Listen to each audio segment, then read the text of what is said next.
욥기서 2장에 기록된 이 말씀을 통해서 하나님께서 주시는 은혜를 우리가 함께 나누기를 원합니다.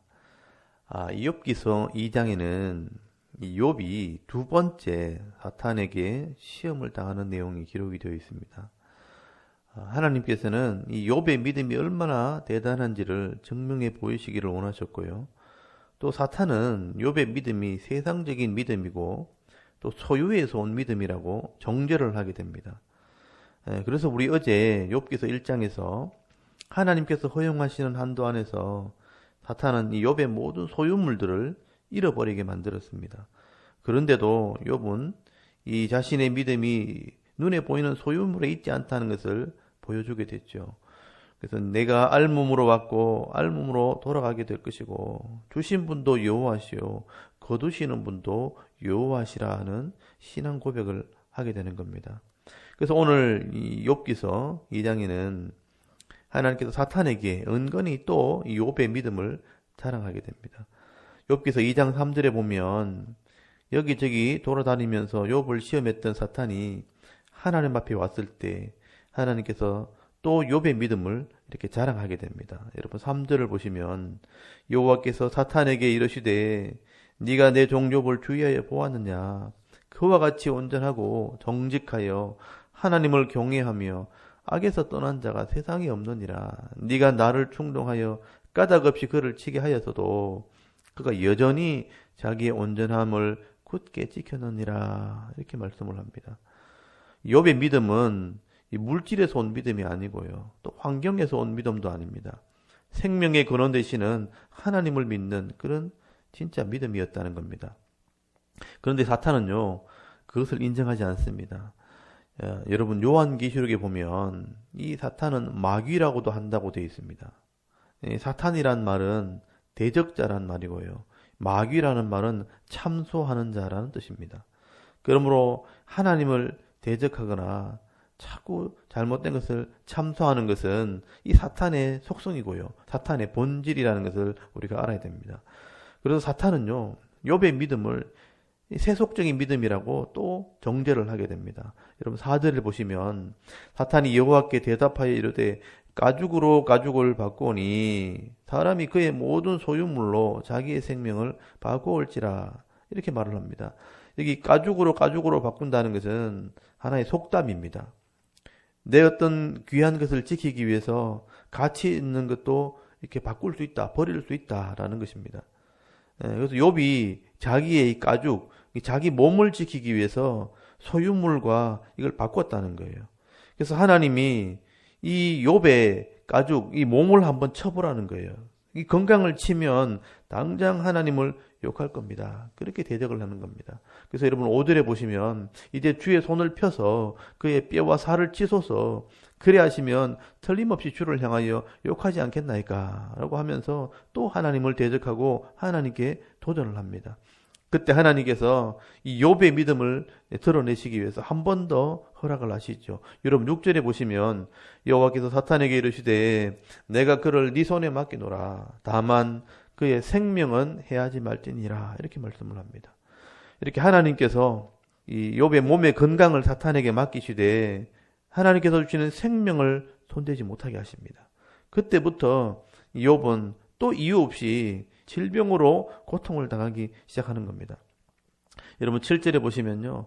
사탄이 이에 여호와 앞에 물러가서 욥을 쳐서 그의 발바닥에서 정수리까지 종기가 나게 한지라 라고 말씀을 합니다. 욥은 이때부터요. 말로 다 할 수 없는 이런 질병의 고통을 경험하게 됩니다. 여기 발바닥에서 정수리, 머리 끝까지 종기가 났다고 말씀하는데 옛날 성경에는 이것을 악창이라고 번역을 했습니다. 이 악창이란 말이 종기 또는 부스름이란 말입니다. 온몸에 염증이 생겨서 가려워서 긁으면 그게 또 터져서 피가 나고 진물이 나게 되고요. 피부가 이렇게 딱딱하게 굳어버리는 그런 병입니다. 여러분 욥기서 19장 20절에 보면 뼈와 살이 붙어서 남은 것이 잇몸밖에 없다고 말씀하는 것을 보면 여러분 사람을 알아보지 못할 정도로 온몸이 상처로 가득했다는 것을 알 수가 있습니다. 여러분 상상을 해보면 그 동네에서 가장 훌륭하고 잘 사는 이 갑부가 하루아침에 자식과 재산을 다 잃어버리고 그 자식들의 장례를 치르고 있는데 그 몸이 병들어 쳐다보지 못할 정도로 변해버렸다면 과연 누가 그 욥을 복 있는 사람이라고 말할 수 있겠습니까? 그래서 여러분 9절에 보시면요, 이 욥의 아내가 욥을 이제 저주를 합니다. 그의 아내가 그에게 이르되 당신이 그래도 자기의 온전함을 굳게 지키느냐, 하나님을 욕하고 죽어라, 이런 말을 하게 됩니다. 여러분 욥을 제일 잘 알고 믿어주고 신뢰해야 할 이 아내까지 욥을 믿지 못하고 이 마음에 상처를 주게 되는 겁니다. 여러분 사랑하는 아내라도 우리의 믿음의 대상은 아니라는 거예요. 사실 이 욥의 아내가 말했다고 되어 있지만 사실은 이것은 사탄이 하는 말입니다. 이런 믿음 있는 척 잘난 척 하지 말고 하나님을 저주하고 그 죄로 죽어버려라, 심판을 받아라, 사탄이 그렇게 정죄하는 겁니다. 그러므로 이런 모든 저주의 말이나 마음에 상처를 주는 말은요, 사실 사탄에게서 온다고 우리가 봐야 되는 겁니다. 우리가 하나님에 대한 믿음을 잃어버리는 순간에 우리의 입도 사탄의 도구로 쓰임받게 된다는 것을 여러분 기억해야 되는 겁니다. 그러므로 우리의 이런 믿음은 이 환경 때문에 하나님을 믿는 것도 아니고 또 사람 때문에 하나님을 믿어도 안 된다는 겁니다. 여러분 환경 때문에 하나님을 믿게 되면 여러분 환경이 바뀌면 그 믿음도 없어지는 것이고요. 사람 때문에 하나님을 믿게 되면 그 사람이 변하게 되면 우리의 믿음도 없어지는 것입니다. 여러분 욥의 이 믿음은 하나님을 아는 데서 오는 믿음이고요. 하나님을 기쁘시게 하는 그런 진짜 믿음이라는 겁니다. 그래서 욥은 그 고통 속에서도 이 자신의 신앙의 빛을 발하게 됩니다. 그래서 10절 한번 보시면요. 그가 이르되 그대의 말이 한 어리석은 여자의 말 같도다. 우리가 하나님께 복을 받았은즉 화도 받지 않겠느냐 하고 이 모든 일에 욥이 입술로 범죄하지 아니하니라라고 말씀을 하고 있습니다. 여러분 욥은 자기 아내에게 당신은 참 어리석은 자의 길을 갔다, 그런 말을 하게 됩니다. 하나님을 버리는 것이 곧 어리석은 것이라는 것입니다. 그리고 욥은 다시 한번 자기의 신앙의 고백을 하게 되는데요. 우리가 받은 이 복, 좋은 것이 하나님께로부터 왔다면 화도 재앙도 하나님께로부터 오는 것이라, 그런 신앙의 고백을 하게 되는 겁니다. 하나님의 이 주권을 믿는 것이죠. 아마 분명히 하나님께서 이 욥의 믿음을 보시고 기뻐하셨을 겁니다. 그리고 사탄에게 말했을 겁니다. 봤지, 욥이 이렇게 몸이 망가지고 사람들이 저주해도 그 믿음이 흔들리지 않지 않느냐, 이렇게 말씀하셨을 겁니다. 근데 이게 끝이 아닙니다. 여러분 11절부터 보시면 욥의 친구들이 욥을 찾아와서 또 다른 시험을 하게 됩니다. 여러분 11절에 보면 대만 사람 엘리바스와 수아 사람 빌닷과 나아마 사람 소발이 와서요, 욥을 위로하게 되는데 나중에 이제 엘리후라는 사람까지 4명이 등장을 하게 됩니다. 그런데 욥의 친구들은 욥이 당한 슬픔과 고통을 위로하려고 욥을 찾아왔지만 이 욥이 당한 엄청난 이 고난의 현장을 보면서 너무 지나치게 이 고통당하는 욥의 모습을 보면서 위로하기보다는요, 욥이 왜 이런 고난을 당하게 되었는가, 분명히 욥에게도 문제가 있을 것이라고 하면서 논쟁을 하기 시작하는 겁니다. 그러면서 욥의 친구들이 이 세상적인 지식으로 욥을 정죄하기 시작하는 것이죠. 여러분 인과 응보의 원리를 따라서 이 원인이 있으면 반드시 결과가 있을 거다. 분명히 욥에게 이런 재앙이 생긴 것은 욥에게 원인이 있는 것이다. 그러니 빨리 회개해라. 그러면 그 고통에서 벗어날 수 있을 것이라고 정죄를 하고요. 또 욥은 자신을 변호하면서 점점 자신의 교만함을 드러내게 되는 겁니다. 그래서 여러분 욥과 이 욥의 친구들은 인생의 고통의 문제에 대한 이 논쟁을 이어가게 되는 것이죠. 그래서 여러분 욥기서 3장부터 37장까지 이 인생의 고통의 문제를 가지고 긴 논쟁을 하게 되는 것입니다.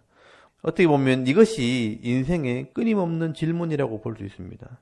여러분 죽을 병이 생기고 또 자녀들이 죽임을 당하기도 하고 또 큰 재앙을 당하는 이런 고통이 의로운 자들에게, 성도들에게도 생긴다는 것이죠. 왜 이런 의로운 자들에게, 성도들에게 이런 고통이 생기는가? 그러나 여러분 사람의 지식으로는 이 인생의 고통의 문제, 이런 의인의 고통의 문제를 해결할 수 없습니다. 우리 스스로 이런 인생의 답을 찾으려면 인생이라는 긴 시간이 필요하게 되는 것이죠. 그러나 우리가 이 하나님의 말씀을 통해 이 삶의 지혜를 배우게 될 때 이 짧은 인생 중에서라도 시간을 허비하지 않고 많은 은혜를 누리게 되는 것입니다. 그래서 여러분 시편 119편 97절에서 100절까지 보시면요. 이 하나님의 말씀이 우리에게 참 지혜를 준다고 말씀을 하고 있습니다.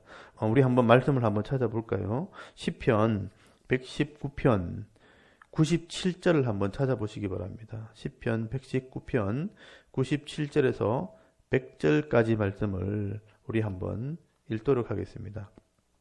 시편 119편 97절부터 100절까지 우리 말씀을 한번 읽어보겠습니다. 다 같이 읽겠습니다. 시작. 내가 주의 법을 어찌 그리 사랑하는지요. 내가 그것을 종일 작은 소리로 읊조리나이다. 주의 계명들이 항상 나와 함께하므로 그것들이 나를 원수보다 지혜롭게 하나이다. 내가 주의 증거들을 늘 읊조림으로 나의 명철함이 나의 모든 스승보다 나으며 주의 법도를 지킴으로 나의 명철함이 노임보다 나으니이다. 아멘. 여기 보시면 주의 법, 이 하나님 말씀을 우리가 사랑하게 되어질 때에, 늘 이걸 읊조릴 때, 묵상하게 되어질 때에 여러분 원수보다 지혜롭게 되어지고요. 또 나를 가르치는 스승보다 더 명철하게 되어지고, 또 삶의 지혜를 깨닫는 이 노인들보다 더 나은 그런 명철함과 지혜를 얻게 되는 것이다. 여러분 하나님 말씀이 지혜라는 것입니다. 그러므로 오늘 욥기서는요, 우리 인생에 지혜를 주는 지혜의 문서라고 할 수가 있는 겁니다. 여러분 욥의 이런 고난을 통해서 하나님의 지혜를 배울 수 있기를 바랍니다. 하나님께서는 우리의 믿음을 달아보시는 분이고요. 또 이 사탄은 하나님을 대적하고 사람들을 시험하는 존재라는 것을 여러분 깨달을 수 있기를 바랍니다. 그리고 욥과 같은 이런 온전한 믿음이 우리를 살게 하고요. 이 땅에서 복을 받게 한다는 것도 여러분 깨달을 수 있기를 바랍니다. 그래서 우리가 미련한 인생이 아니라 지혜로운 인생, 복된 인생을 살아갈 수 있는 저와 여러분의 이런 영적인 모습이 될 수 있기를 주의 이름으로 축원합니다. 아멘. 우리 잠깐 기도드리겠습니다.